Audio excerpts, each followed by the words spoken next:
یەکیتیان نویسکارێنە کوردستان سووریا ڕەواندنە دوو مەدیەکارێنە کورد لە ڕۆژاوای کوردستانی شەرمەزار کرد و داخوازە سربەستبەردانە وان کرد. ئیرۆستی شەمە یەکیتیان نویسکارێنە کوردستان سووریا داخویانیەک دەرخست تێدا ڕەواندنە هەردوو مەدیەکارێنە کوردە سەبری فەخری پەیامنێری ئارکتیڤی و باوەرمەلە ئەحمەد پەیامنێری مالپەرە یەکیتی میدیا بە دیارکردنا سەدەمێن ڕەواندنێ ئاستانکردنا کاری ڕۆژنامەگەری و داخستنە نویسگەهên کەنالên کوردی 24 و ڕووداوی لە ڕۆژاوای کوردستانی ژالی میلیسên پێدێڤە بتوندی شەرمەزار کرد و داخوازە سربەستبەردانە هەردوو مەدیەکارن بلەزگینی کرد ئاماژە کرد کو ئەفکریار و ڕەواندن و ئاستانکردنا تۆمەتên یان jî ئاراستکردنا تۆمەتên zikraşî û bê serûber dûr ji yasayan bi tenê bersivne siyasî ne û ew li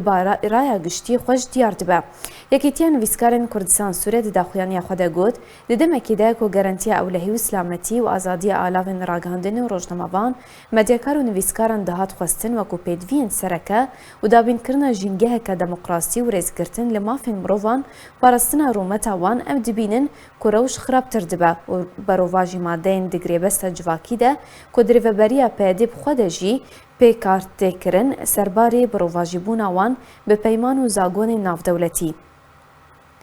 Di dawî de nivîskarên Kurdistana Sûriya ev hilmeta revandina medyakaran û kiryarên neberpirsyar şermezar kirin û daxwaza rêzgirtinê li zagon û prensîpên navdewletî pabendiyê bi peymanên parastina mafên mirovan dikin kir û daxwaz kir yekser her du medyakarên revandî serbest werin berdan rê li pêş karê rojnamegeriyê ji bo veguhestina êş û azarên gel ji bo raya giştî ya Kurdî û cîhanî were vekirin.